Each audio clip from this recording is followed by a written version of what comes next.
नारायणं नमस्कृत्य नरं चैव नरोत्तमं देवीं सरस्वतीं व्यासं ततो जयमुदीरयितवाचालं मङ्गलभयदेगिरिं दुर्रूपात्महं मन्त्रप्रमातृतमातरोप्रियमकल्पतरोरवृतं बलं सुखमुखादं तत्रवसंयुतं भागवतं परशमालयं मूढरसिका दुर्गाङ्गाः ॐ दासं वस्तनं तारं सप्तपुत्रं कल्मषं पराशरात्मनं वद्यस्पतातं तमोनिधे ॐ व्यासाय विष्णुरूपाय व्यासरूपाय विष्णुर्नमः ब्रह्मनिधये वासिष्ठाय नमो नमः ॐ श्रीपरमात्मने नमः ॐ नमो भगवते वासुदेवाय। दशम स्कंध अध्याय 54 तथा रुक्मिणी के भगवान कृष्ण रथरे बसि चलले बलराम एवं सैन्य चलले पछू सब गोड़े जरासंध नंदपुत्र काशीर ये पौंड्रक सालो दहना गला फल युद्ध है प्रबल युद्ध वर्णना चलता कौन है देखा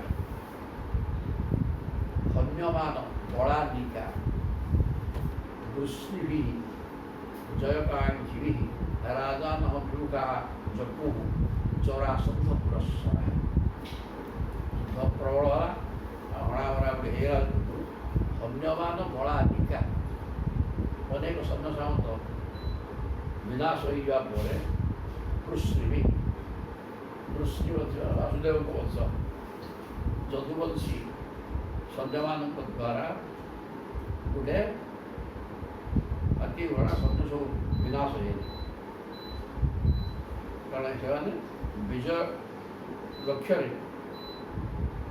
जीवन उत्साह युद्ध करें मैंने सब मरिया पड़ा कौन राजा न युखा जरासंध प्रवृत्ति भगवान सत्पुरुष राजा मैंने युद्धर विमुख हो शब्द बांधिले कौन कर तेणु सैन्य सामंत मरीजा राजा गुड़ा सब युद्धर विमुख हो चलले शिशुपाल समभेद्य हृत दार विवादपुरम नष्ट क्षिशम उत्साह सुष्यत बदनम मब्रुवन कौन है शिशुपाल समभेद्य पहुँचे देखिए शिशुपाल पाखे तो नहीं कौन कर हृत दार विवादपुरम सत्य निज निज पत्नी किए चोरी शिशुपाल पत्नी होता रुक्मिणी हवा पत्नी की नहीं जा फल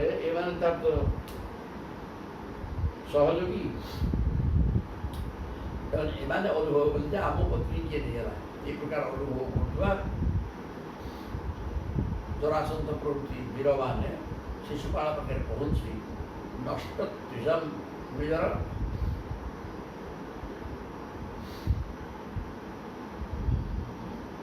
शक्ति सामर्थ्य नष्ट हो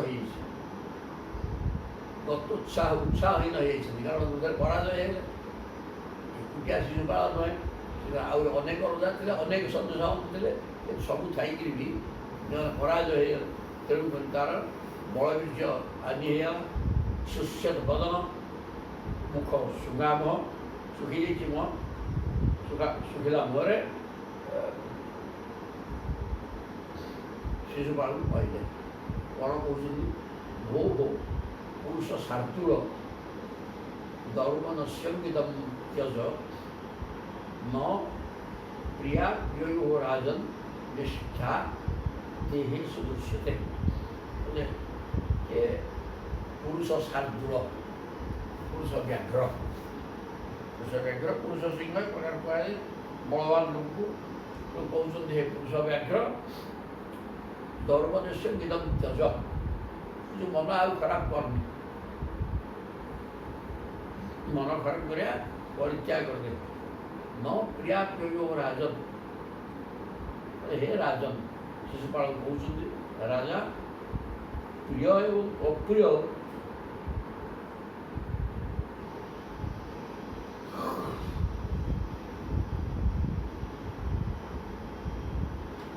सब सब कथा समान रही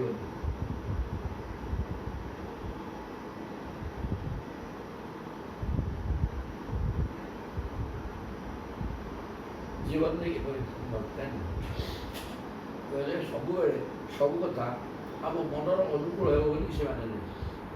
ପ୍ରିୟା ପ୍ରିୟ ରାଜନିଷ୍ଠା ଦେହେ ସୁଦୃଶ୍ୟ।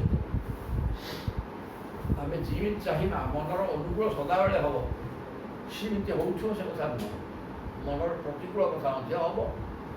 ଆମେ ବ୍ୟବହାର କରିକି କନ୍ୟା ନେଇକି ଯାଇଥାନ୍ତୁ ଚିନ୍ତା କରି ଆସିଥିଲେ, କିନ୍ତୁ ଆମ କନ୍ୟାକୁ ଆହୁରି ନେଇଯାବା ନେଇଯାବା ଏମିତି ଜିନିଷ ଗୁଡ଼ାକ ହୁଏ। କାହିଁକିନା ମନ ଯାହା ଚିନ୍ତା କରିଥାଏ ସେଇଟା ଅନେକ ସମୟରେ ହେଇପାରେ ନାହିଁ। ପ୍ରିୟା ପ୍ରିୟ ରାଜନ ନିଷ୍ଠା ଦେହେ ସୁଦୃଶ୍ୟତେ। ମନର ବିପରୀତ ପ୍ରତିକୂଳ, ମନର ପ୍ରତିକୂଳ କର୍ମ ଅନେକ ସମୟରେ ହୁଏ, ଏଥିରେ ଚିନ୍ତା କରିବା ନାହିଁ। ଯଥା ଦାରୁମୟୀ ଯୋଷିତ ନୃତ୍ୟତେ କୁହକେଚ୍ଛୟା ଏବଂ ଈଶ୍ୱରତନ୍ତ୍ରୁୟମ୍ ଆହତେ ସୁଖ ଦୁଃଖୟୋ।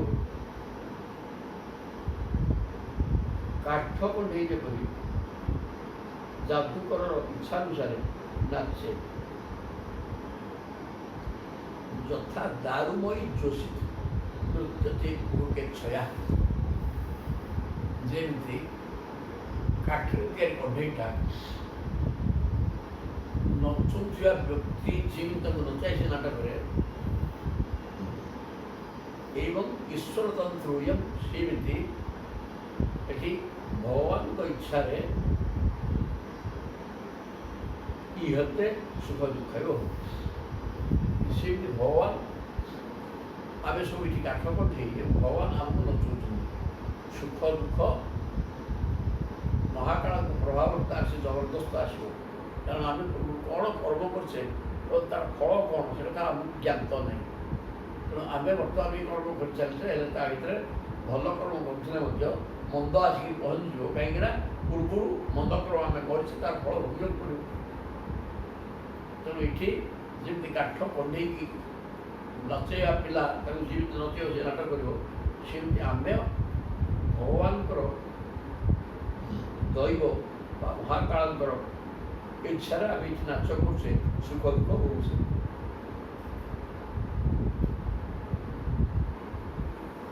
ଆମେ ଚାହିଁଲେ ସୁଖ ଭୋଗ କରିପାରିବେନି, ଚାହିଁଲେ ଦୁଃଖ ହଟିବନି।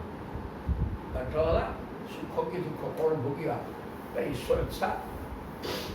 ସିଏ ଜାଣିଛନ୍ତି ଆମେ କ'ଣ କର୍ମ କରୁଛେ, ସିଏ ଜାଣିଛନ୍ତି ଆମେ କ'ଣ ଭୋଗିବା। ଆମେ ଜାଣୁନାହେଁ, ତେଣୁ ଆମେ ବାୟା ହେଉଛୁ। ସୌନୈଃ ସପ୍ତଦଶାହମ୍ବୈ ସଂଯୁଗାନି ପରାଜିତଃ ତ୍ରୟୋବିଂଶତିभिः ସୈନ୍ୟैଃ ଜିଜ୍ଞ ଏକଂ ଅହଂ ପରମ୍। ସପ୍ତଦଶାହମ୍ବୈ ଶିଶୁକ ଇଏ କହୁଛି ଜରାସନ୍ଧ 17 ଥର ମୁଁ 23 ଅକ୍ଷର ସୈନ୍ୟ 23 ଅକ୍ଷର ଲେଖାଏଁ ସୈନ୍ୟ ନେଇ ଯଦୁମାନଙ୍କ ସହିତ ଯୁଦ୍ଧ କଲି। ସବୁଥର ମୋର ପରାଜୟ ହେଲା, 17 ଥର ପରାଜୟ ହେଲା, କିନ୍ତୁ ଶେଷକୁ ଗୋଟେ ଥର ମୁଁ ଜିଣିଗଲି। ସୈନ୍ୟୈଃ ଜିଜ୍ଞ ଏକଂ ଅହଂ ପରମ୍। 17 ଥର ପରାଜୟ ହେଇଛି, କିଛି ଅସୁବିଧା ନାହିଁ, କିନ୍ତୁ ଥରେ ତ ପୁଣି ଜିଣିଲି ନା। ତେଣୁ ଯେତେବେଳେ ଆମର ଭାଗ୍ୟ ଅନୁକୂଳ ହେବ ଆମେ ଜିଣିପାରିବା। ବର୍ତ୍ତମାନ ପ୍ରତିକୂଳ ଅଛି, ତେଣୁ ଆମେ କରିବା କ'ଣ? देखिए आम इच्छा अनुसार किसी हुए प्रभु को इच्छा जहाँ तदनुसार हुए तेणु से व्यस्त हवार किसी कारण नहीं। तथाप्यहम न शोचा भी न प्रभुष्या भी करी काले न दैवयुक्तेन जानन विद्रावितं जगत्। तथाप्यहम सतर्थ पराजय होते मध्य मुझ दुख कर नी गोटे थर जय होगा से मुझे आनंद हो काले न दैवयुक्तेन कहीं ठीक महाकाल समय ही सब कराती तेणु समय भल समय आसला भल कथा हम मंद समय आसे मंद कथा हम भल समय सुख हो गया मंद समय आसे दुख हो गया ये कथा दैवयुक्तेन जानन विद्रावितं जगत्। दैव बा भाग्य ବା ସମୟ ଯେ ସୁଖ ଦୁଃଖର ଦାତା। ସମୟ ଆସିଲେ ଆମେ ସୁଖ ଭୋଗିବାକୁ ଦୁଃଖ ହୁଏ ତା ଜଣାପଡ଼ିବ ସୁଖ ଦୁଃଖ ଭୋଗୁଛେ ଆମେ ଟାଇମ୍କି ନେଇକିରି। ତେଣୁ ସେଥିରେ ଆନନ୍ଦ ହବାର ନାହିଁ କି କାନ୍ଦିବାର ନାହିଁ। ଅଧୁନା ବିଭୟଂ ସର୍ବେ ବୀର ଯୁଦ୍ଧ ବା ପରାଜିତା ଫଲ୍ଗୁତନ୍ତ୍ରୀ ଯଦୁଭି କୃଷ୍ଣ ପାଳିତି। ବର୍ତ୍ତମାନ ଆମେ ସବୁ ମହାବୀର, କୌଣସି ଭୁଲ ନାହିଁ। ବୀର ଏବଂ ବୀର ଯୁଦ୍ଧ, ବୀର ସୈନ୍ୟମାନଙ୍କର ଯୁଦ୍ଧପତି ସେନାପତି। ତଥାପି ଆମେ ପରାଜୟ ହେଲେ, ପରାଜିତା ଫଲ୍ଗୁତନ୍ତ୍ରୀ। ଆମେ କାହିଁ ପରାଜିତ ହେଲେ ନା ସମୟ ଆମର ଅନୁକୂଳ ନଥିଲା, ଆମର ସମୟ ପ୍ରତିକୂଳ ସମୟ ଥିଲା। ତେଣୁ ଆମେ କୃଷ୍ଣ ପାଳିତ ହିଁ ଯଦୁଭି, ଭଗବାନ କୃଷ୍ଣଙ୍କ ଦ୍ୱାରା ପରିପାଳିତ ଯଦୁବଂଶୀଙ୍କ ହାତରେ ପରାଜିତ ଆମେ ହେଲେ। କାହିଁକିନା ଆମର ଟାଇମ୍ ଠିକ୍ ନଥିଲା, ଆମର ସମୟ ଅନୁକୂଳ ନଥିଲା, ଯାହାଫଳରେ ସବୁ ହେଇଛି। ରିପବଃ ଜିଜ୍ଞୁଃ ଅଧୁନା କାଳ ଆତ୍ମାନୁସାରିଣୀ ତଦା ବୟଂ ବିନଶ୍ୟାମଃ ଯଦା କାଳଃ ପ୍ରଦକ୍ଷିଣଃ। ରିପବଃ ଜିଜ୍ଞୁଃ ଅଧୁନା, ଯେହେତୁ କାଳ ବର୍ତ୍ତମାନ ଆମ ଶତ୍ରୁର ଅନୁକୂଳ ହୋଇଛି। ରିପବଃ ଜିଜ୍ଞୁଃ ଅଧୁନା, ବର୍ତ୍ତମାନ ଶତ୍ରୁମାନେ ଆମର ଶତ୍ରୁମାନଙ୍କର ସମୟ ଭଲ ଅଛି, ତେଣୁ ସେ ଆମକୁ ଜୟ କରିଗଲେ। କାଳ ଆତ୍ମା ଅନୁସାରେ, କାରଣ ସେମାନଙ୍କ ପାଇଁ ସମୟ ଅନୁକୂଳ ଅଛି, ଶୁଭ ଅଛି। ତେଣୁ ସମୟ ତାଙ୍କ ପାଇଁ ଠିକ୍ ଥିବା ହେତୁ ସେମାନେ ଜିଣି ଯାଇଛନ୍ତି। ଅସୁବିଧା କ'ଣ ହେଲା? ଅଦା ବୟଂ ବିଜେଶ୍ୟାମ, ଆମେ ବି ଦିନେ ଜିଣିବା ଯେତେବେଳେ ଆମ ପାଇଁ ସମୟ ଅନୁକୂଳ। ସେଥିପାଇଁ ଅଭ୍ୟସ୍ତ ହେବାର କିଛି ନାହିଁ।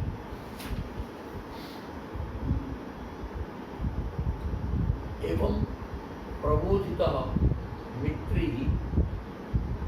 ଶୈତ୍ୟୋ ଅଗାଧ ସାଧୁରା ପୁରମ୍ ହତଶେଷା ପୁନସ୍ତେପି ଯଦୁ ସ୍ୱଂ ପୁରମନ୍ତା।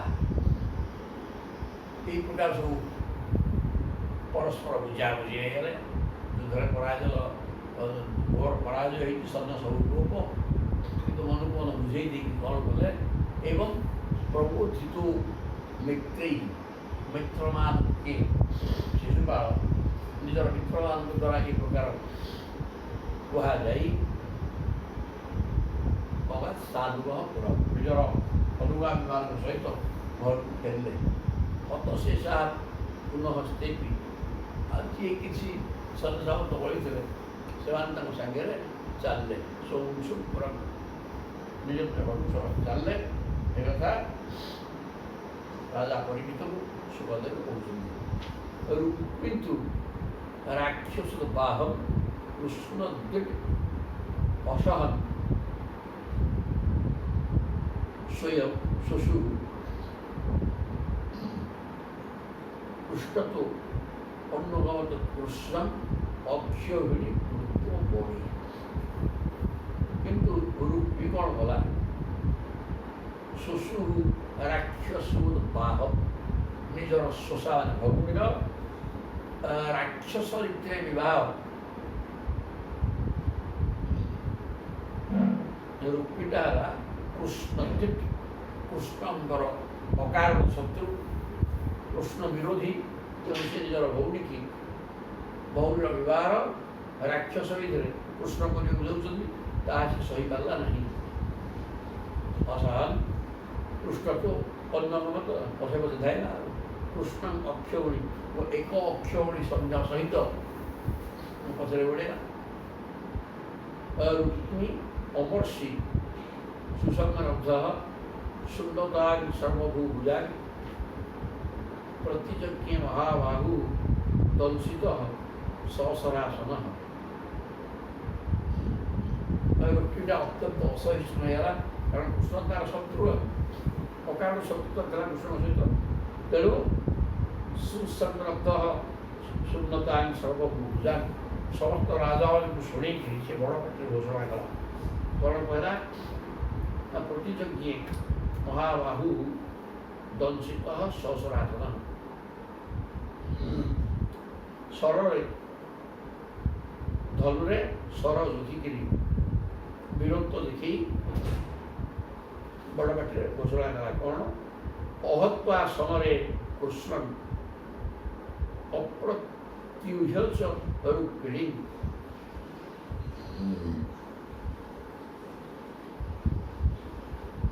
धनुष धरी सब राजा समक्ष प्रतिज्ञा प्रतिज्ञा कला कौन प्रतिज्ञा कला ना अहत्वा समरे कृष्ण युद्ध कृष्ण को न मारी अप्रत्युह्य रुक्मिणी रुक्मिणी की फेरस्त न आनी कुंडिन न प्रवेक्षा कुंडिन नगर प्रवेश करी ना जदि कृष्ण को न मारिक रुक्मिणी की न आने कुंडिन में प्रवेश करी ना सत्यमेत ब्रवीव तुम आगे सत्य कर कथा कौच धनुषर धरी वीरत्व देखी प्रतिज्ञा कला कृष्ण को मारिक रुक्मिणी की जदि फेरे न आने कुंडी ना फेर कथा सत्य इत्युक्त्वा रथमारूढ़ सारथी प्राह सत्तर श्रुतया स्वान् जतः कृष्णस्तस्य मे संयुगं भवेत् इति उक्त्वा एई कथा प्रतिज्ञा करी राजा मान समक्ष दुर्भक्ति देखी रथ ऊपर चलला और सारथी की आदेश देला सारथी की प्राह 70 चौदह अश्वान अति शीघ्र घोड़ा को दौड़ाए जत कृष्ण तस्य में संयुग कृष्ण जो अच्छा से स्थान को घोड़ा को दौड़ी सी जगह को एगे पहुँचे सहित मोर युद्ध हम अद्य अहम निहित ही वाणी ही गोपाल से सुदुर्मद मते है निश्चय वियर्जमुदम जेन सुषा में प्रभव हृताया आज मु तीक्ष्ण बाण ये गौड़ पिलार सुदुर्मते मंद बुद्धि गौड़ पिला भगवान कृष्ण को प्रकार भर्सना कर भगवान कृष्ण को कहूँ मंद बुद्धि गोपाल बालकर गर्भ अहंकार आज भांगी तीक्ष्ण बाण आघात निश्चय वीर्यमदम सी जो निज को भारी बड़ा बड़ वीर्य पौरुष अच्छे चिंता कर आज शेष करी तीक्षण सन मांगे जे शोषा में प्रसव होता मो मो भौणी की जे बलात्कार नहीं मुझे छाड़बार नहीं तीक्षण स्वर आघात तार बड़ दर्प को भांगी आज कौन कला युद्ध कर दौड़ा विकथमान कुमति ईश्वर से प्रमाणित अर्थे नैकेन गोविंदम तथा होयत एक प्रकार प्रलाप करी कृष्ण बर बुझ सी जानी न जाणी गोटे कहला रुक्मिणी बुद्धिभ्रष्ट हो जाता से भगवान प्रभाव आदौ जानी विकथमान कुमति खरापी बुद्धि संपन्न रुक्मी मिथ्या प्रभु को प्रति संयुक्त भाव रखी से दुर्बुद्धि मंदमती ये रुक्मी ईश्वर से प्रमाणित भगवान बलवीर्य को जानी मंद बुद्धि रुक्मी एक प्रकार बड़ बड़ कथा कही गोटे रथरे गोविंद गोटे रथरे बसी सैन्य पड़ी धाइला तिष्ट तिष्ट रही पाटी कर कृष्ण को आह्वान कला युद्ध करने धनुर्विकृष्य सुदृढ़ जघ्ने कृष्ण त्रिभी सरे ତାପରେ ଧନୁ ଟାଣିକିରି ତିନୋଟି ସ୍ୱର ଭଗବାନଙ୍କୁ ପାଇଲା। ଆହ ଛାତ୍ର କ୍ଷଣଂ ତିଷ୍ଠ ଯଦୁନାୟଣ କୂଳପାଞ୍ଚନ ଏବଂ ବଡ଼ ପାଟିକି କହିଲା, ହେ ଯଦୁବଂଶ କୂଳର କଳଙ୍କ, ଯଦୁବଂଶର କଳଙ୍କ, କୂଳ କଳଙ୍କ, କ୍ଷଣଂ ତିଷ୍ଠ ରହିଯା, ରହିଯା ଟିକେ, ଆଜି ତତେ ଶେଷ କରିବି। ପୁତ୍ର ଯାସି ସୁସାରମ୍ୟ ମୁଷିତ୍ୱା ଭାଟ୍ପବଦ୍ଧ ବଦ୍ଧବି ହରିଷ୍ୟେ ଅଦ୍ୟ ମଦଂ ମନ୍ଦ ମାଇନଃ କୂଟଯୋଜିନଃ। ବର୍ତ୍ତମାନ କୁଆଡ଼େ କହୁଛୁ ବାପା ମୋର ଭଉଣୀକି ନେଇକିରି ଯଜ୍ଞର ଯଜ୍ଞ ଘୃତକୁ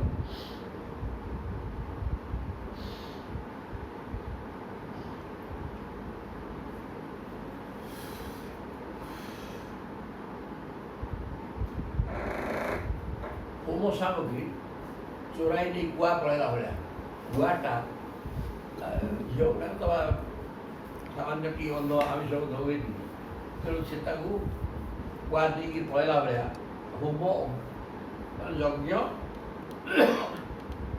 ଘୃତକୁ ଗୁଆ ଦେଇକି ପଳେଇଲା ଭଳିଆ ତୁ ମୋ ଭଉଣୀଟାକୁ ଘରୁ ନେଇକି ପଳେଇଛୁ ନା, ହଉ ଠିକ୍ ଅଛି ରହ। ହରିଷ୍ୟ ଅଦ୍ୟ ମଦମ୍, ତୋର ଅହଙ୍କାର ବଳ ବୀର୍ଯ୍ୟ ବଳକୁ ନେଇକି ତୋର ଯେଉଁ ଗର୍ବ ହେଇଛି ତାକୁ ଆଜି ଶେଷ କରିଦେବି। ତୁ ମାୟା ଏବଂ କୂଟକପଟ କରିକି ଯୁଦ୍ଧ କରୁଛୁ ତ, ଠିକ୍ ଅଛି ତ ଦେଖିବା ମୁଁ ବି କ'ଣ କରୁଛି ଆଜି, ତ ଗର୍ବ ଆଜି ଶେଷ କରିବି।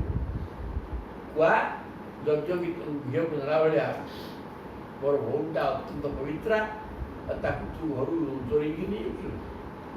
ଯାବତ ନମେ ହତୁ ବାଣୀ ସୈଥା ମୁଞ୍ଚଦାରିକା ସ୍ମୟନ କୃଷ୍ଣ ଧନୁ ଛିତ୍ୱା ଷଡ଼ଭି ବ୍ୟାସର ପୀଡ଼ମ୍।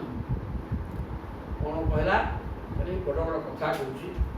ଯାବତ ମେ ହତୁ ବାଣୀ ସୈଥା ମୁଞ୍ଚଦାରିକା, ମୋ ବାଣର ଆଘାତରେ ଯେତେବେଳେ ପର୍ଯ୍ୟନ୍ତ ଉଷାଇ ହେଇଯାଇନୁ, କାରଣ ମୁଁ ବାଣ ମାରିବା ତ ମାରିକି ଶୁଆଇଦେବି, ପୂର୍ବରୁ ଯଦି ମୋ ଭଉଣୀକି ଦେଇଦେଉ ସେ କଥା ଆଉ କରିବିନି, ତେଣୁ ଭଉଣୀକି ଦେଇଦେ, ମୋ ଭଉଣୀକି ମୋତେ ଦେଇଦେ, ଯାହାଫଳରେ ଆଉ ତୋତେ ମାରିକିରି ମୁଁ ଭୂମିରେ ଶୁଆଇବି ନାହିଁ, ଏ କଥା ବାହାଦୁରିକିରି କହିଲା।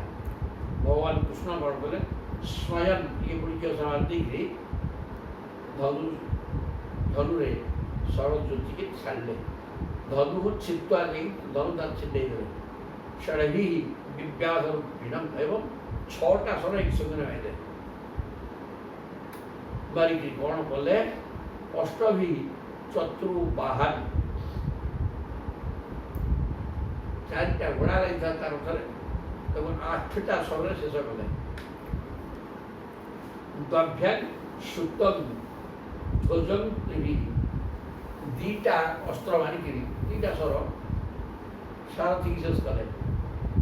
ତ୍ରିଭି ଧ୍ୱଜଂ, 3 ସ୍ୱର ମାରିକିରି ପତାକାକୁ ଉଡ଼େଇ ଦେଲେ, ରଥର ପତାକାଟା। ସ ଚାଣ୍ଡ୍ୟତ ଧନୁରାଧାୟ କୃଷ୍ଣ ବିବ୍ୟାସ ପଞ୍ଚମୀ, ଆଗ ରୁକ୍ମିର ଧନୁଟାକୁ ଛିଣ୍ଡେଇ ଦେଲେ, ତେଣୁ ସେ ଧନୁ ଭେଇ ଦେଇ ଆଉ ଗୋଟେ ଧନୁ ଧରିକିରି କୃଷ୍ଣ 5ଟି ସ୍ୱର ଛାଡ଼ିଲା କୃଷ୍ଣଙ୍କ ଧନୁରେ। ତୈଃ ତାଡ଼ିତ ଶରୈଃ ସରୌଢିସ୍ତୁ ଚିଚ୍ଛେଦ ଧନୁ ରଚ୍ୟୁତ, ସେ ଶରର ଆଘାତ ପାଇ ଭଗବାନ କୃଷ୍ଣ ସାଙ୍ଗେ ସାଙ୍ଗେ ଶରବାରିକି ତା ଧନୁ ପୁଣି ଛିଣ୍ଡେଇଲେ। ପୁନଃ ଅନ୍ୟତ୍ ଉପାଦତ୍ତ, ପୁଣି ଆଉ ଗୋଟେ ଧନୁ ଧରିଲା। ତଦପି ଅଚ୍ୟୁତ ଅବ୍ୟୟ, ସେ ଧନୁକୁ ମଧ୍ୟ ଅବ୍ୟୟ, ଭଗବାନ ଅବ୍ୟୟ ଅଚ୍ୟୁତ, ଯାହା ଯିଏ ନିର୍ଦ୍ଦିଷ୍ଟ ସ୍ଥିତିରେ ରହନ୍ତି, ପରିବର୍ତ୍ତନ ଯାହାର ନାହିଁ, এই ପ୍ରକାର ବ୍ରହ୍ମ ପଦାର୍ଥ ଭଗବାନ ଯେତେଟା ଧନୁ ଧରା ସବୁ ଛିଣ୍ଡେଇ ଦେଲେ। ଲଙ୍କା ପରିଘମ ପଟ୍ଟିସମ ଶୂଳମ ସର୍ବାସୀ ଶକ୍ତି ତୁ ହରି, ତୁମର ଯଦାୟୁଭବାଦତ୍ତାନ ତତ୍ସର୍ବଂ ସୋ ଅଚ୍ୟୁତ ହରି। ତାପରେ ଆଉ ଧନୁ ଧଇଲାନି, ଧରିଲା ଆଜି ତ ଅଛି ସେଠି ଆଉ ସେ ଧରିବ। ତାପରେ ସେଠୁ ପରିଘ ପଟିଶ ଏସବୁ ଅସ୍ତ୍ରର ନାଁ, ଶୂଳ, ଚର୍ମ, ଅଶୀ ମାନେ ଖଣ୍ଡା।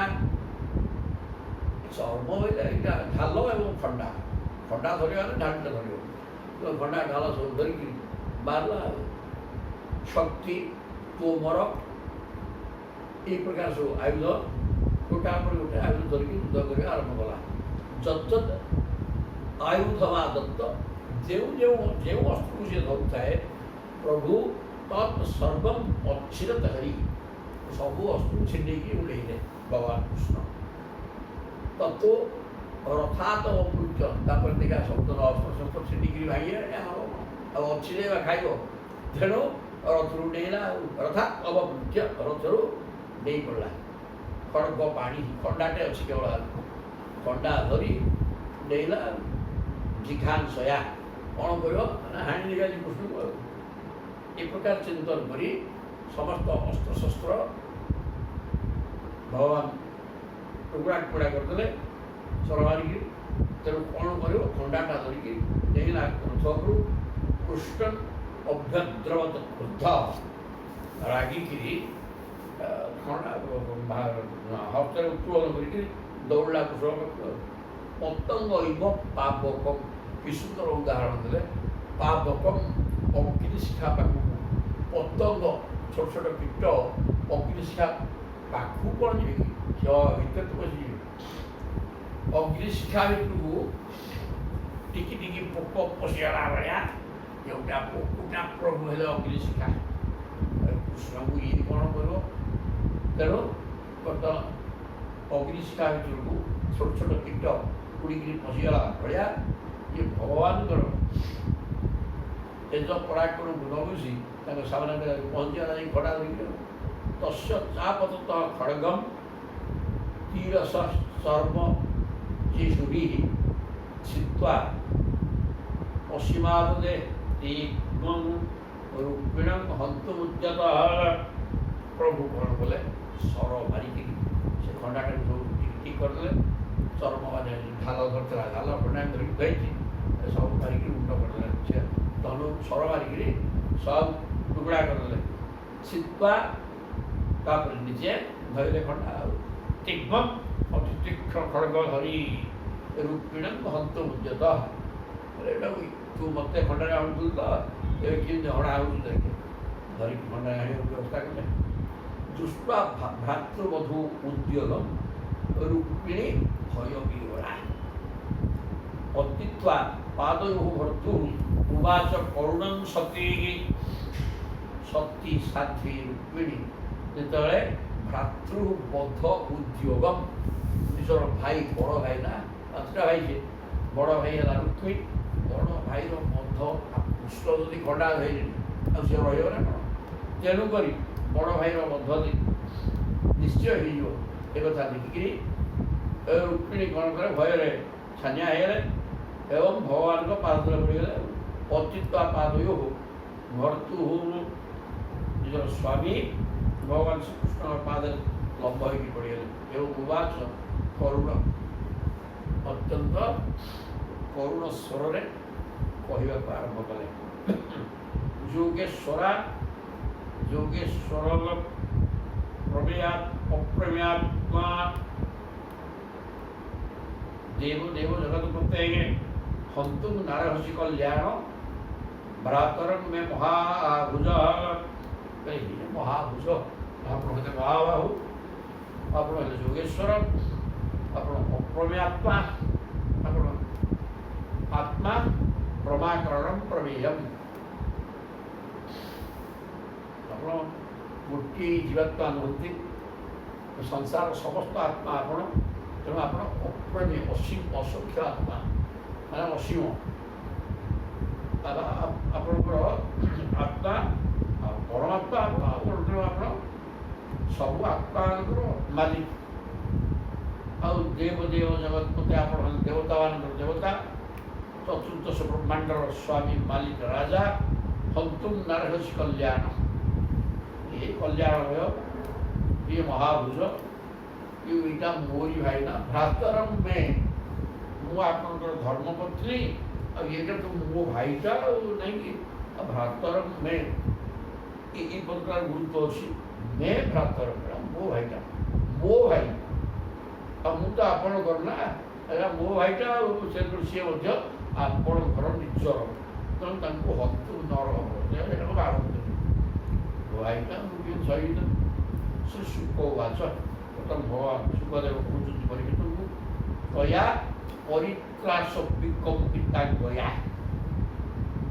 ସୁତା ବସୁଷ୍ୟନ মুখরুদ্ধ কণ্ঠয়া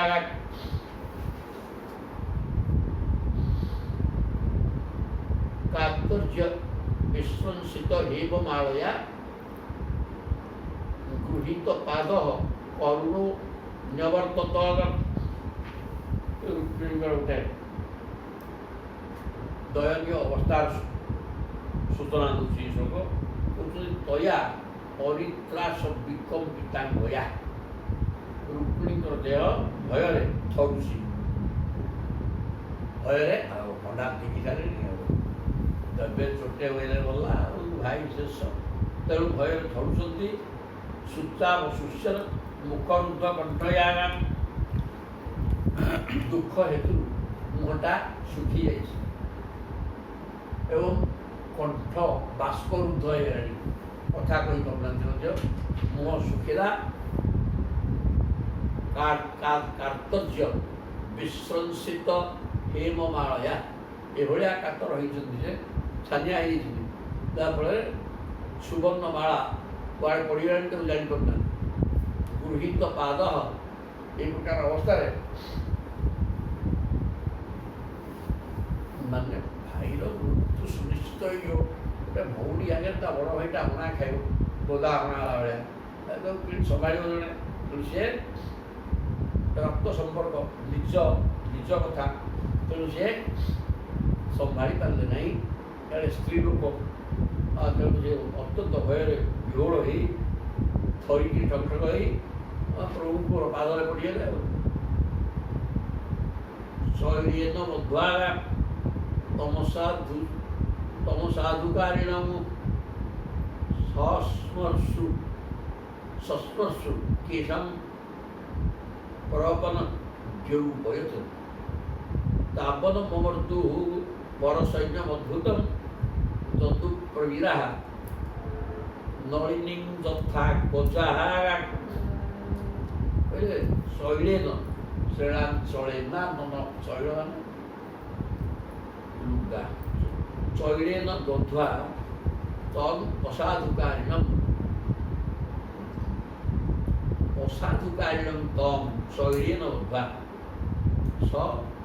ଶ୍ମଶ୍ରୁକେଶଂ ପ୍ରବପନ ଦ୍ୟୌପୟତ ପ୍ରଭୁ ଦେଖିଲେ ଇଏ ତ ବର୍ତ୍ତମାନ ପାଦରେ ପଡ଼ି ଛାନିଆ ହେଇ ଥରି କରୁଣ ଆଖିରୁ ଲୁହ ବାହାରି ପଡ଼ିଲାଣି ଆଉ ଏମିତିକା ଅବସ୍ଥା ଦେଖିକି ରୁକ୍ମିଣୀଙ୍କର ପ୍ରଭୁଙ୍କର ମନ ତରଳିଗଲା ଏବଂ ଥଣ୍ଡା ହେଇଗଲେ ତାକୁ ଶୈଳମାନେ ନିଜ ବେଢାଡ଼ରେ ହାତକୁ ବାନ୍ଧିକି ସେ ରଥର ଗୋଟେ କୁଣ୍ଠରେ ବାନ୍ଧିଦେଲେ ତମ୍ ଅସାଧୁ କାର୍ଯ୍ୟ କାରଣ ଠିକ୍ କଥା କହୁଥିଲା କି ଅସାଧୁ କାର୍ଯ୍ୟ କରିବାକୁ ଯାଉଥିବା ଆଉ ସିଏ ନିଜର ଭଗିନୀ ପତିକି ମାରିବାକୁ ଯାଉଥିଲା ସେ ଭଉଣୀ ଯାହାକୁ ସ୍ୱାମୀ ବୋଲି ଗ୍ରହଣ କଲା ସେ ତ ଭଗିନୀ ହେଲା ତୋର କ'ଣ ସେଟା ସେ ଭଉଣୀ ଯଦି ଚାହୁଁଛି ତାକୁ ବିବାହ କରିବୁ ତୁ କାହିଁକି ତୁ କିଏ ଶିଖି କନ୍ୟାଟା ସ୍ୱୟଂବର ଭିତରେ ବିବାହ ହେବାର କୌଣସି ବାଧା ନାହିଁ କାରଣ ଏଇଟା ରାଜକନ୍ୟା ସେଇ ହିସାବରେ ଏହା ହକ୍ ତାଙ୍କର ଆଉ ତାର ହକ୍ ଏବଂ ସେ ପତି ରୂପରେ ଗ୍ରହଣ କରୁଛୁ ତଦ୍ଭିନ୍ନ କାହାକୁ ଗ୍ରହଣ କରିବାକୁ ସେ ପ୍ରସ୍ତୁତ ନୁହଁ ତୁ ନିଜ ଭଉଣୀକି ବିବାହ କରିବା କଥା ଚିନ୍ତା କରୁଥିଲୁ ଆଉ ଭଲ କଥା କରୁଥିଲୁ ତେଣୁ ଏଇଟା ଅସାଧୁକାରିଣମ୍ ଅସତ୍କର୍ମ କରିବାକୁ ପ୍ରକୃତ ହେଉଥିବା ହରିବୋଲ ରୁକ୍ମିଣୀକି ଭଗବାନ ତାଙ୍କ ବେଢ଼ାରେ ବାନ୍ଧି ପକେଇଲେ ବାନ୍ଧିକିରି ଶ୍ମଶ୍ରୁ କେଶଂ ଶ୍ମଶ୍ରୁ ଦାଢ଼ି ଛଡ଼ି ଚୁଟି ସବୁ କାଟିଣ କରିଦେଲେ ଲଣ୍ଡାଗା ପ୍ରବପନ ଦ୍ୟୌପୟ ଖାଲି କ'ଣ ସବ ବିକ୍ରି କାଟିଲେ 8 ବେଣ୍ଟିଆ କିରି କୁଆଡ଼େ ଏମିତି କାଟି ନେଇଥିବେ ଯେଉଁଟା ଏମିତି ଲମ୍ବା ହେଇକି ଥିବ ସେ ବିଭିନ୍ନ ଜାଗାରେ ଲମ୍ବା ହେଇକି ମାନେ ଚାଞ୍ଚି ଦେଲେ ବି ପୁର ଲଣ୍ଡା ତା ଦେହରେ ମଝିରେ ସବୁ ଚୁଟି ଥାଏ ଏଇ ପ୍ରକାର 8 ବେଣ୍ଟିଆ କିରି କାଟିଲେ ଯେଉଁଟାକି ଅତ୍ୟନ୍ତ ଅସମ୍ମାନଜନକ ଏବଂ ଦୁଃଖଦାୟକ ହେବ। ଯିଏ ଦେଖିଲେ ବି ହସିବେ ଆଉ କ'ଣ, କିଏ କ'ଣ ଇଏ ହେଇଛି। ତାବନ ମମର୍ଦୁ ପରଶନ୍ୟ ମଧୁଭୂତମ ଯଦୁ ପ୍ରବୀରା। ଏ ପ୍ରକାର ସେ ଗୋଟେ ଅକ୍ଷୌଣୀ ସୈନ୍ୟ ଆଣିକି ଆସିଲା, 2 ଲକ୍ଷ ବା 2 ଘୋଡ଼ା ସୈନ୍ୟ ମିଶିକିରି। ତେଣୁ ସିଆଡ଼େ ଇଆଡ଼େ ଏ ପ୍ରକାର ପ୍ରହସନ ମାନେ ନାଟକ ଚାଲିଲା ବେଳେ ଧରି ତା ମୁଣ୍ଡକୁ କାଟି କ୍ଷୟ କରିଦେଇକିରି ବାନ୍ଧିକି ରଖିଲା। ଆସିକି ଏଇ ସମୟ ଭିତରେ ଯଦୁ ସୈନ୍ୟମାନେ କ'ଣ କଲେ, ତାର ଯେଉଁ ଗୋଟେ ଏକ ଅକ୍ଷୌଣୀ ସୈନ୍ୟ ଆଣିକି ଆସିଥିଲେ ସମସ୍ତିକି ମମର୍ଦୁ ଦଳିତ କରିକି ଶେଷ କରିଥିଲେ।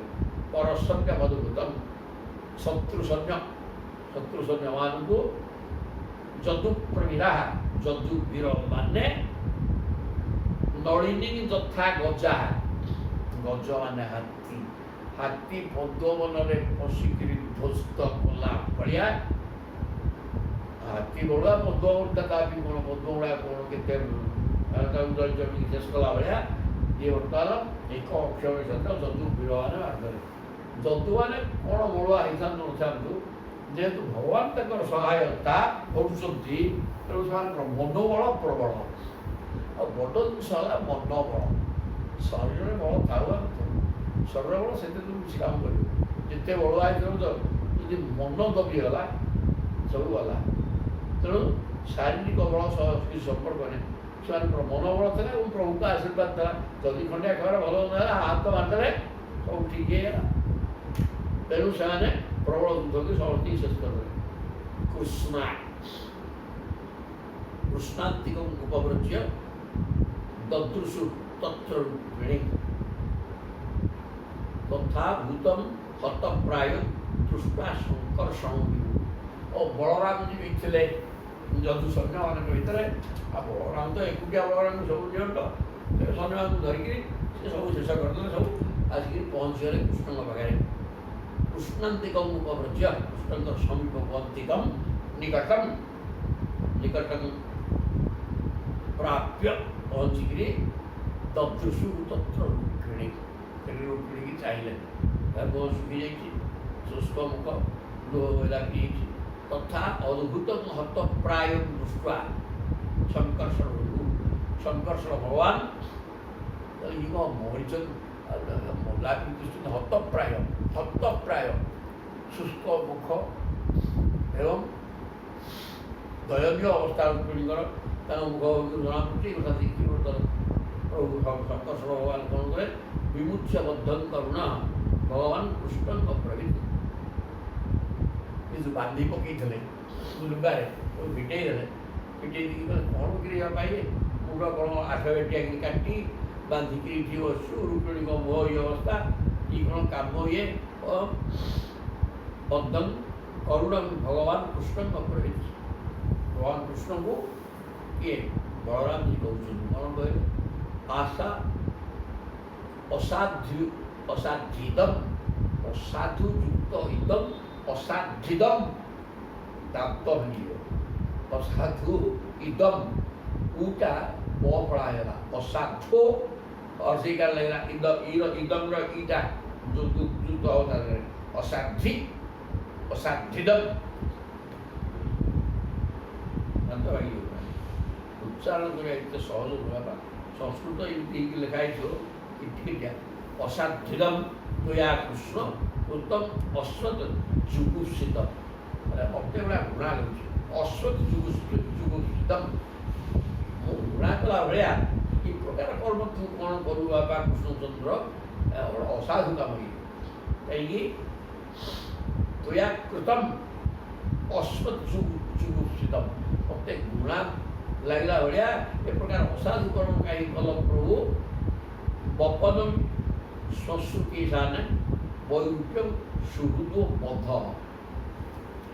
ନିଜ ଲୋକକୁ ଏ ପ୍ରକାର 8 ବେଟିଆକି କାଟିକିରି ମୁଣ୍ଡ ଚୁଟି କାଟିଦେବା, ଯାହା ବିରୂପ କରିକିରି ଚୁଟି କାଟିଦେବା ବଧ ସାଙ୍ଗେ ସମାନ।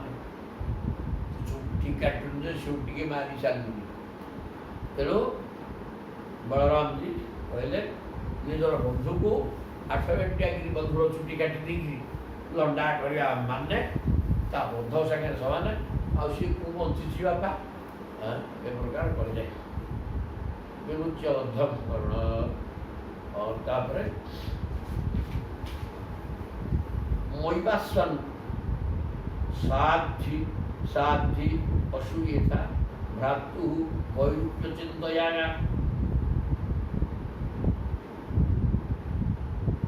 सुख दुख दु न चान्य अस्ति जत सुकृत पाठम आसिया तत्व कथा चमत्कार भाव बलराम जी कहते बोले रुक्मिणी बुझाऊँ कृष्ण विषय कहे तुम ठीक काम कलनि निजर बंधुर पदमुड़ा कर मला सागे समान मई अश्वान साधु साध्वी कहले हे रुक्मिणी साध्वी सती साध्वी रुक्मिणी तुम्हें असूया गोटे चमत्कार गुण परर गुण दोषारोप अन्य जड़े भल कम कर मंद भाव वर्णना किया ये प्रकार लोक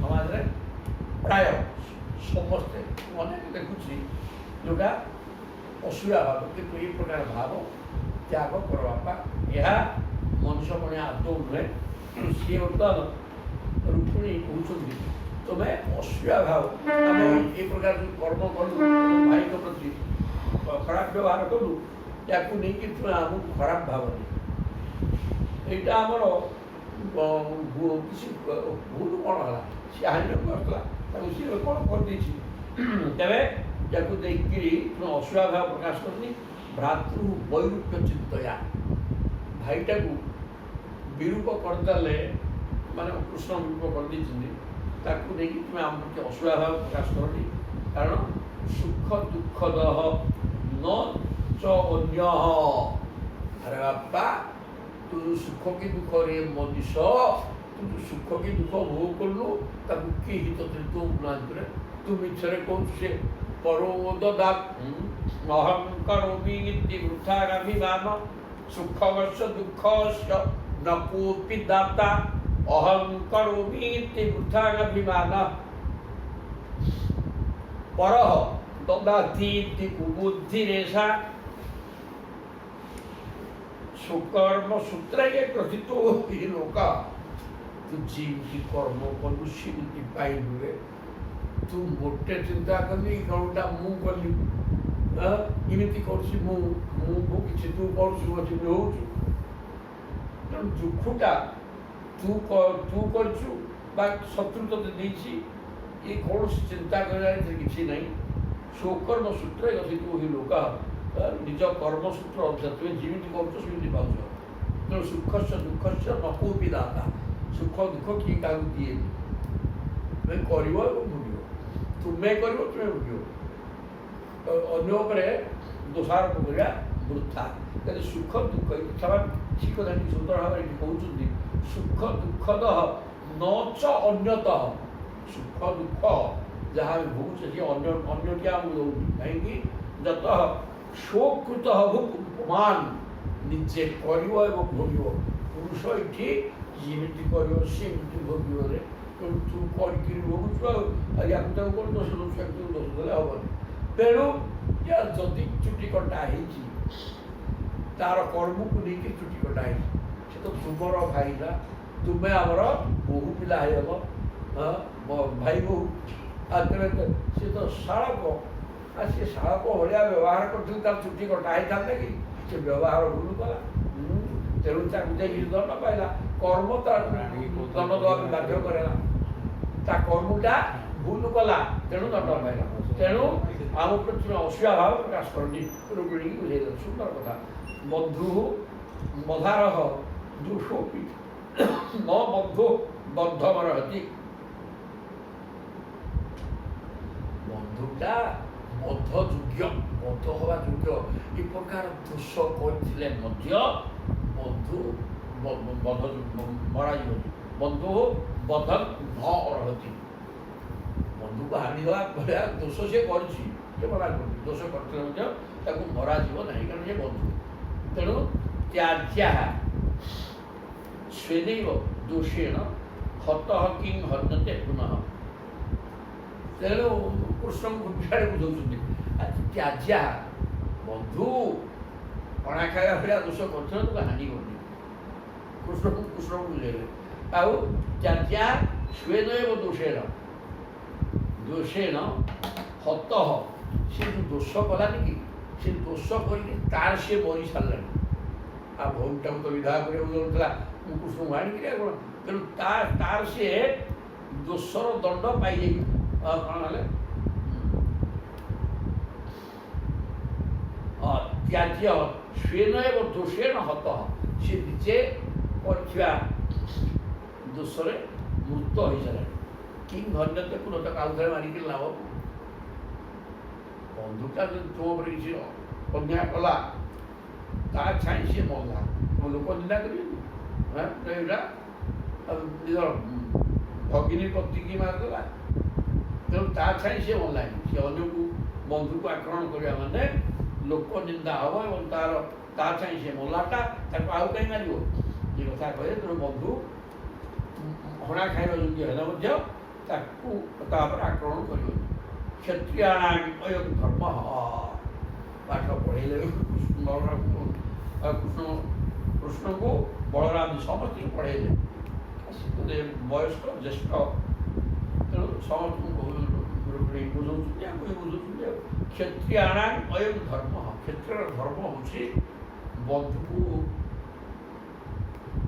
ମାନେ ମୃତ୍ୟୁଦଣ୍ଡ ପାଇବା ଯୋଗ୍ୟତା ଥିବା ବନ୍ଧୁକୁ ବି ମାରିବନି। ଏଇଟା ହେଲା କ୍ଷତ୍ରିୟର ଧର୍ମ। ପ୍ରଜାପତି ବିନିର୍ମିତ, ଏସବୁ ଜିନିଷ ସ୍ୱୟଂ ବ୍ରହ୍ମାଙ୍କ ଦ୍ୱାରା ସୃଷ୍ଟ। ସିଏ ମନା କରୁଛନ୍ତି ଏମିତି କରିବା କଥା ନୁହଁ। ବ୍ରହ୍ମାଙ୍କ ଦ୍ୱାରା ସୃଷ୍ଟ ଇଏ କ୍ଷତ୍ରିୟ ଧର୍ମ। ବ୍ରହ୍ମା ନିଜେ କହୁଛନ୍ତି କ୍ଷତ୍ରିୟର ଧର୍ମ ହେଲା ଏଇଆ। କ୍ଷତ୍ରିୟାଣାଂ ଅୟଂ ଧର୍ମ। ଭ୍ରାତା ଭ୍ରାତରଂ ହନ୍ୟାତ୍ येन ଘୋରତର ତତଃ।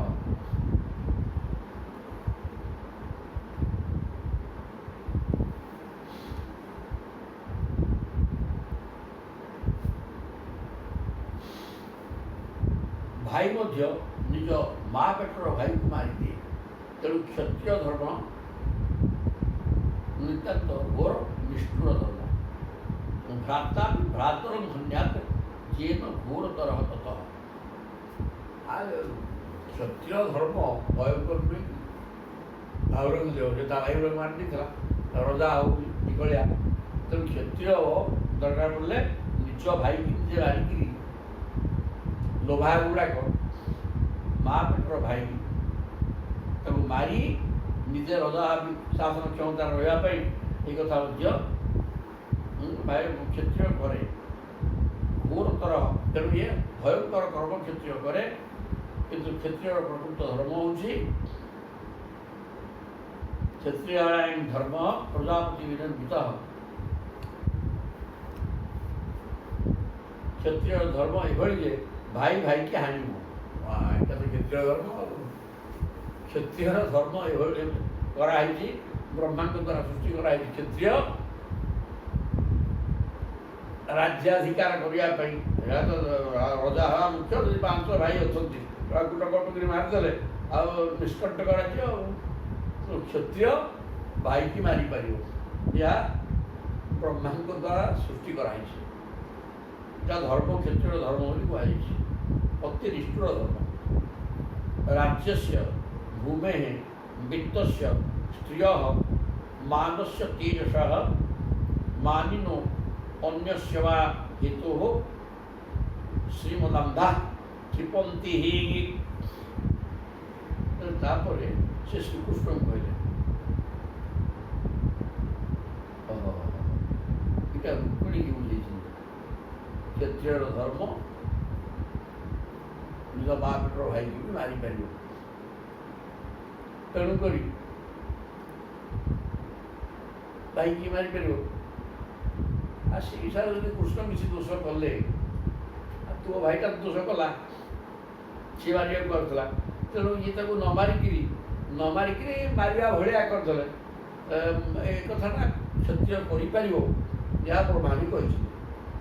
ଆଉ ସିଏ ଦୋଷାବ କାମ କଲା, ତେଣୁ ତାକୁ ତଦନୁସାରେ ସେ ଆଖରିକୁ ମାରିକି ଶେଷ କରିବାକୁ ଆସିଥିଲା। ପ୍ରଭୁ ନ ମାରିକିରି ତାକୁ ବଞ୍ଚେଇକି ଲଣ୍ଡା କରିଛନ୍ତି। ତେଣୁ ଏଇଟା ବିଶେଷ ଅପରାଧ ନୁହଁ। କ୍ଷତ୍ରିୟର ଧର୍ମ ବହି ଏଇଟା ଯଥା ରୁକ୍ମିଣୀକି ବୁଝେଇଲେ ତେଣୁ ତୁମେ ଅସୁବିଧା କରନି, କାରଣ ତମ ଭାଇ ହାଣିଦେବା ପାଇଁ ଆସିଥିଲା। କିନ୍ତୁ କୃଷ୍ଣ ତାକୁ ହାଣି ଦେଇଥିଲେ କିଛି ଅସୁବିଧା ହେଇନଥିଲା, କିନ୍ତୁ ନ ହାଣିକିରି ଲଣ୍ଡା କରିଦେଇଥିଲେ କ'ଣ ଅସୁବିଧା? ବଞ୍ଚିତ ନାହିଁ, ବଞ୍ଚିତ କ'ଣ ହେଲା?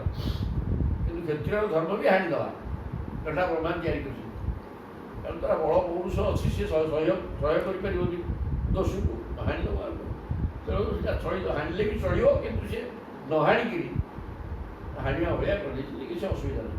ତାପରେ ସୁନ୍ଦର କଥା କହୁଛନ୍ତି ଆଉ ଗୋଟେ, ରାଜ୍ୟସ୍ୟ ଶ୍ରୀକୃଷ୍ଣଙ୍କୁ କହିଲେ, ବାବା କୃଷ୍ଣଜୀ ସତରେ ଯେଉଁ ଲୋକ ଧନ ନିଶାରେ ଅନ୍ଧ ଓ ଅଭିମାନୀ ହୋଇଯାଏ, ରାଜସ୍ୟ ଭୂମେ ବିତ୍ତସ୍ୟ, ଟଙ୍କା ପଇସା ଜମିବାଡ଼ି ରାଜ୍ୟ ସ୍ତ୍ରୀ ନିଜର ମାନ ସମ୍ମାନ ଏସବୁ ଜମିବାଡ଼ି ଟଙ୍କା ପଇସା ସ୍ତ୍ରୀ ମାନ ତେଜ ଅଥବା ଅନ୍ୟ କୌଣସି କାରଣରୁ ନିଜର ବନ୍ଧୁବାନ୍ଧବଙ୍କୁ ମଧ୍ୟ ନିନ୍ଦା ଓ ଅବଜ୍ଞା କରିଥାଏ। ଏ କ୍ଷତ୍ରିୟ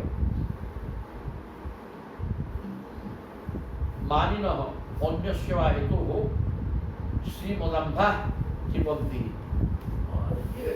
ଅହଙ୍କାରୀ ଲୋକଟା ଶ୍ରୀମଦାମ୍ଭା ବନ୍ଧୁବାନ୍ଧବଙ୍କୁ ଅବଜ୍ଞା କରେ, ଯେଉଁ ଲୋକଟା ଧନ ନିଶାରେ ଅହଙ୍କାରୀ ହେଇକିରି ରାଜ୍ୟ ଭୂମି ଟଙ୍କା ପଇସା ସ୍ତ୍ରୀ ସ୍ୱାଭିମାନ ତେଜ ତାକୁ ନେଇକିରି ସିଏ ଅଭିମାନଗ୍ରସ୍ତ ହେଇଯାଇଛି। ମୋର ଏଇ ସୁନ୍ଦର ସ୍ତ୍ରୀ ଅଛି, ମୁଁ ଏତେ ବଡ଼ ସାମ୍ରାଜ୍ୟର ମାଲିକ, ପ୍ରଚୁର ଐଶ୍ୱର୍ଯ୍ୟ ହଉ ଟଙ୍କା ଅଧିକା ଅଛି, ତେଣୁ ତାର ସେ ପ୍ରକାର ଏଇସବୁକୁ ନେଇକି ତାର ଅହଙ୍କାର ସୃଷ୍ଟି ହେଇଥାଏ। ତେଣୁ ସେ ଅହଙ୍କାର ଦ୍ୱାରା ସେ ସମସ୍ତଙ୍କୁ ତେଣୁ ଘୃଣା କରେ, ନିନ୍ଦା କରେ ବା ଅସମ୍ମାନ କରେ। କ୍ଷତ୍ରିୟ ଏଇଟା ହେଲା, ଏମିତି ବି କ୍ଷତ୍ରିୟ କରିବ ଆଉ, କାରଣ ତାର ସବୁ ଟିକେ ପ୍ରାଚୁର୍ଯ୍ୟ ରହିଛି, ଟଙ୍କା ପଇସା ଅଧିକା, ଭୂଖଣ୍ଡର ମାଲିକ ଏସବୁ ଥିବା ହେତୁରୁ କ୍ଷତ୍ରିୟ ଏ ପ୍ରକାର ଅହଙ୍କାର ଯୁକ୍ତ ହେଇକିରି ନିନ୍ଦା କରେ। ତବ ଇୟଂ ବିଷମା ବୁଦ୍ଧି ସର୍ବଭୂତେଷୁ ଦୁହୃଦା ଜନ୍ମନ୍ୟସ୍ୟ ସଦା ଭଦ୍ରମ୍ ସୁହୃଦାଂ ଭଦ୍ରମ୍ ବକ୍ୟବତ୍। ତାପରେ ସେ ରୁକ୍ମିଣୀକି କହିଲେ,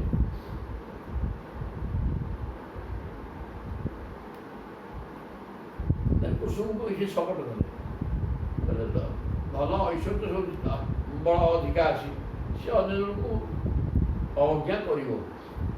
ତୁମେ ଅବଜ୍ଞା କରିକିରି ଚୁଟି କାଟିଦେଲ, ହଉ ଚଳିବ। ତାଙ୍କୁ ଟିକେ ବୁଝେଇଦେଲେ, ଆଗ ନାହିଁ କଲେ ଏଇଟା କରିଲୁ ଭୁଲ, ତାପରେ କହିଲେ କ୍ଷତ୍ରିୟ ଗୁଡ଼ା କରିପାରିବ। ତାପରେ କହୁଛନ୍ତି ତବ ଏପଟ ସେପଟ କଥା।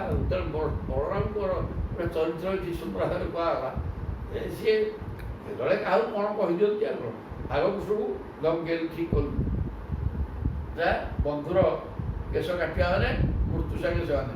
ତାପରେ କହିଲେ ହଁ ସିଏ ଯାହାର ମାନେ ସ୍ୱାଭିମାନ ଅଛି, ଅହଙ୍କାର ଯୁକ୍ତ ହେଇଯାଇଛି, ମୁଁ ପ୍ରଚୁର ବଳର ମାଲିକ, ମୋର ଏତେ ବଡ଼ ରାଜ୍ୟର ରଜା, ତେଣୁ ସିଏ ଅବଜ୍ଞା କରିବ ବନ୍ଧୁବାନ୍ଧବମାନଙ୍କୁ, ଏଥିରେ କହିବାର କିଛି ନାହିଁ। ତାପରେ ସିଏ ତ ମାରିବାକୁ ଆସୁଥିଲା, ତେଣୁ ମାରିବାକୁ ଆସିଥିଲା, ଆମର ତ କୃଷ୍ଣ ମାରିବାର ନାହିଁ, ତମେ କ'ଣ ମାରିଛ କି? ମାରିବା ଭଳିଆ ଗୋଟେ କାମ କରିଦେବ, ଚୁଟି କାଟି ଦେଇଛ। କ୍ଷତ୍ରିୟର ଏମିତି କାମ ଚଳିବ। ତାକୁ ବ୍ରହ୍ମା କହିଛନ୍ତି କ୍ଷତ୍ରିୟ ନିଜ ଭାଇକି ମାରିଦେବ। ଇଆଡ଼େ କହିଲେ ତୁମେ ଭୁଲ କଲ, ସିଆଡ଼େ କହିଲେ ତାକୁ ସମ୍ପୂର୍ଣ୍ଣ ସମାଧାନ, କାଳେ କୃଷ୍ଣ ଖରାପ ଭାବି ସାନ ଭାଇଟା ଦୁଃଖ କରିବ ମୋ କଥାରେ, ତାକୁ ପୁଣି ତେଲେଇକି କହିଲେ ଯେ ଏଇଟା କ୍ଷତ୍ରିୟର ଧର୍ମ, ଏମିତି କଲେ ଚଳିବ। ତାହେଲେ ବଳରାମ ସବୁ ଏପଟ ସେପଟ କଥା ଏଇଟା ଏହା ବି ଏଠି ପ୍ରମାଣ କରୁଛି। ରୁକ୍ମିଣୀ କହୁଛନ୍ତି ତୁମେ ଅସୁବିଧା ଭାବ ଧରନି, କିଛି ଭୁଲ ହୋଇନିଏ। ତବ ଇୟଂ ବିଷମା ବୁଦ୍ଧି ସର୍ବଭୂତେଷୁ ଦୁହୃଦମ୍। ରୁକ୍ମିଣୀ କହୁଛନ୍ତି ହେ ସାଧ୍ୱୀ, ତୁମ ଭାଇ ବନ୍ଧୁମାନେ ସମସ୍ତଙ୍କ ପ୍ରତି ଦୁର୍ଭାବ ରଖନ୍ତି, ତେଣୁ ସେମାନଙ୍କ ମଙ୍ଗଳ ନିମନ୍ତେ ହିଁ ଆମେ ସେମାନଙ୍କୁ ଦଣ୍ଡ ଦେବୁ। କହିଲେ ଇଏ ଯେଉଁ ତୁମର ଭାଇଟା ରୁକ୍ମିଣୀ, ଇଏ ଯଦି ପ୍ରକୃତ ସତ୍ୟକୁ ବୁଝିଥାନ୍ତା ଯେ ମୋର ଭଉଣୀଟା ରାଜକୁମାରୀ, ସ୍ୱୟଂବରରେ ତା'ର ଅଧିକାର ଅଛି, ତାକୁ ଜବରଦସ୍ତ ମୁଁ କ'ଣ ବିବାହ କରିଦେଉଥିଲି, ଭୁଲ କରୁଥିଲି। ତେଣୁ ସିଏ ଯଦି ସ୍ୱତଃ ବରଣ କଲା କୃଷ୍ଣଙ୍କୁ, ତ ଏଠି ସ୍ୱତଃ ବରଣ କରିବାଟା ଭାଇ ଜାଣିଛି କି? ଇଏ ସିନା ଆଙ୍କର ଇଏ ବ୍ରାହ୍ମଣ ପଠେଇକି କରିଛି, ରୁକ୍ମିଣୀ କରିଦେଲେ, ତେଣୁ କୃଷ୍ଣ ଜବରଦସ୍ତ ନେଇଗଲେ, ଏଇଟା ପ୍ରମାଣ ହେଲା ନା ବର୍ତ୍ତମାନ। ତେଣୁ ଏଠି ସେ କଥା ଅବଶ୍ୟ ହେଇନି। ତବୟ ବିଷମା ବୁଦ୍ଧି, ରୁକ୍ମିଣୀ କହୁଛନ୍ତି ତୁମର ମଧ୍ୟ ବିଷମ ବୁଦ୍ଧି, କାହିଁକି ତୁମର ଯଦି ନେଇ ସାରିଲେଣି କୃଷ୍ଣ, ତୁମେ ତାଙ୍କର ପତ୍ନୀ ହେଇ ସାରିଲେଣି କହିଲେ ଚଳେ, ଆଉ କିଛି କ'ଣ ଛାଡ଼ିଦେବେ ନା କ'ଣ? ସେ ସର୍ବଶକ୍ତିମାନ, ତେଣୁ ତାଙ୍କୁ କେହି ଯୁଦ୍ଧରେ ପରାଜୟ କରିପାରିବେନି। କିଛି କୋଉଟା ହେଉଛି ସେ ବନ୍ଧୁ ହେଇସାରିଲା, ପତି ହେଇସାରିଲେଣି। ତେଣୁ ଏକଥା ହେଇସାରିବା ପରେ ତୁମ ଭାଇ ଯାହା କଲା, ବିଷମା ବୁଦ୍ଧି ସର୍ବବୁଦ୍ଧି ଦୁର୍ହୃଦା, ତୋ ଭାଇଟାର ବୁଦ୍ଧି ଠିକ୍ ନାହିଁ, ବିଷମ ବୁଦ୍ଧି ତା'ର, ସମସ୍ତ ପ୍ରାଣୀମାନଙ୍କ ସହିତ ଖରାପ ଆଚରଣ କରିବା ତା'ର କାମ। କ'ଣ କହିଲେ? ଦୁହୃଦା, ସୁହୃଦ୍ଭାବ ତା'ର ନାହିଁ, ଦୁହୃଦ୍ଭାବ ମାନେ ସମସ୍ତଙ୍କ ସହିତ ଶତ୍ରୁତା ଭାବ ତା'ର ରହିଛି, ତା'ର ବିଷମ ଭାବ, ସମଭାବ ନାହିଁ। କାହିଁକିନା ଯଦି ଭଉଣୀ କୃଷ୍ଣ ଭଳିଆ, କୃଷ୍ଣକୁ ସେ ମାନୁନି, ଶତ୍ରୁ ବୋଲି ଚିନ୍ତା କରୁଛି, ତାଙ୍କର ଶକ୍ତି ସାମର୍ଥ୍ୟକୁ ସେ ଗ୍ରହଣ କରୁନି, ସେଥିପାଇଁ ତା'ର ବୁଝାମଣା ଭୁଲ, ବିଷମ ବୁଦ୍ଧି ହେଇଛି। ଏବଂ ସମସ୍ତ ଯଦିଓ ସମସ୍ତଙ୍କୁ ସମଭାବରେ ଦେଖିବା କଥା, ତା'ର ବିଷମ ଭାବ ଆସିଯାଇଛି ଏବଂ ଦୁହୃଦ ଭାବ, ସୁହୃଦ ଭାବ ରହିକିରି ଦୁହୃଦ ଭାବ ହେଇଛି ତୋ ଭାଇର। ତେଣୁ ଯନ୍ ମନ୍ୟସେ ସଦା ଅଭଦ୍ରମ୍ ସୁହୃଦାୟ ଭଦ୍ରମତ୍ୟବତ୍, ତେଣୁ ସେମାନଙ୍କ ମଙ୍ଗଳ ନିମନ୍ତେ ହିଁ ଆମେ ସେମାନଙ୍କୁ ଦଣ୍ଡ ଦେବୁ। ଜନ୍ମନ୍ୟସେ ସଦା ଅଭଦ୍ରମ୍, ତେଣୁ ତୁମେ ଯଦି ଆମ କର୍ମକୁ ଅଭଦ୍ର ବୋଲି ଭାବୁଥାଅ, କାରଣ ଇଏ ମୋର ଭାଇ, ପ୍ରଭୁଙ୍କର ଶାଳକ ହବ, ତାକୁ ଏ ପ୍ରକାର ଦଣ୍ଡ ଦେବାଟା ଭୁଲ ହେଇଗଲା, ତା ଅଭଦ୍ର ଆଚରଣ ହେଲା, ଏହା ମଧ୍ୟ ଠିକ୍ ନୁହଁ। କାହିଁକିନା ତମ ଭାଇଟା କିଛି ଠିକ୍ କରିନି, ତା'ର ବିଷମ ବୁଦ୍ଧି, ଭଗବାନ କୃଷ୍ଣଙ୍କୁ ଚିହ୍ନି ପାରିଲାନି, ସେ ପତ୍ନୀ ରୂପରେ ଗ୍ରହଣ କରିସାରିଲାଣି ଭଉଣୀଟାକୁ, ସେ କଥା ହିଁ ବୁଝିପାରିଲାନି। ତଥାପି ସେ ତାଙ୍କ ପ୍ରତି ଦୁହୃଦ ଭାବ, ସୁହୃଦ ଭାବ ପ୍ରକାଶ କରିବା କଥା। ବନ୍ଧୁ ଭଳିଆ ବ୍ୟବହାର କରିଥିଲେ, କୃଷ୍ଣ କାହିଁ ତାକୁ ମାରିଥାନ୍ତେ, ଲଣ୍ଡା କରିଥାନ୍ତେ। ତେଣୁ ସେ ବ୍ୟବହାର ଜାଣିନି, ଯାହା ପ୍ରତି ଯାହା ବ୍ୟବହାର କରିବା ସେ ଓଲଟା ବ୍ୟବହାର କରୁଛି, ତେଣୁ ବିଷମ ବୁଦ୍ଧି। ତେଣୁ ତା ପ୍ରତି ଯେଉଁ ଅଭଦ୍ର ଆଚରଣ କରାଗଲା, ଇଏ ଅସୁବିଧା କିଛି, ସିଏ ତା କର୍ମର ଫଳସ୍ୱରୂପ ସେଆ ପାଇବା କଥା। ସୁହୃଦା ଭଦ୍ର ଅଜ୍ଞବତ, ତୁମେ ଅଜ୍ଞାନୀଙ୍କ ପରି ଯେଉଁ ଖରାପ ମନେ କରୁଛ ୟାକୁ, ତାହା ବି ତୁମ ବୁଦ୍ଧିର ବିଷମତା। ରୁକ୍ମିଣୀ କହିଲେ ତୋ ଭାଇର ବିଷମ ବୁଦ୍ଧି, ସେ ସୁହୃଦ କ'ଣ, ବନ୍ଧୁ କ'ଣ, ସୁହୃଦ ଭାବ ତାର ନାହିଁ, ଖରାପ ଭାବ କେବଳ ସମସ୍ତଙ୍କ ପ୍ରତି, ଯାହାଫଳରେ ସେ ଦଣ୍ଡ ଯୋଗ୍ୟ, ତେଣୁ ତାକୁ ଦଣ୍ଡ ଦିଆଗଲା, ଏଇଟା ଅପରାଧ ହେଇନି। ଆଉ ତୁମେ ଯଦି ତାକୁ ଖରାପ ଭାବ, ତାହେଲେ ତୁମେ ମଧ୍ୟ ସୁହୃଦା ଭଦ୍ର ଅଜ୍ଞବତ, ତୁମର ଅଜ୍ଞତା ବୋଲି କୁହାଯିବ। ମାନେ ଆମେ ପ୍ରକୃତରେ ବନ୍ଧୁ ହେଇସାରିଲୁଣି, ଆମକୁ ଏ ପ୍ରକାର ଦଣ୍ଡ ଦେଲେ, ଏକଥା ଯଦି ଚିନ୍ତା କର, ତାହେଲେ ଏହା ତୁମର ଅଜ୍ଞତା, ଜ୍ଞାନହୀନର ପରିଚାୟକ। କାହିଁକିନା ସିଏ ଯାହା ଆଚରଣ କଲା, ତାକୁ ସେ ଦଣ୍ଡ ଭୋଗିବା ବି ହକ୍ ସେ ତା କର୍ମ ଅନୁସାରେ। ତେଣୁକରି ଏ କଥା ଟିକେ କେଟିକିଟିଆ ପାଠ ଆସିଗଲା, ସମାଧାନ କରୁଛନ୍ତି ବଳରାମ। ତାପରେ ରହିଗଲା, ଜୟ ଜଗନ୍ନାଥ।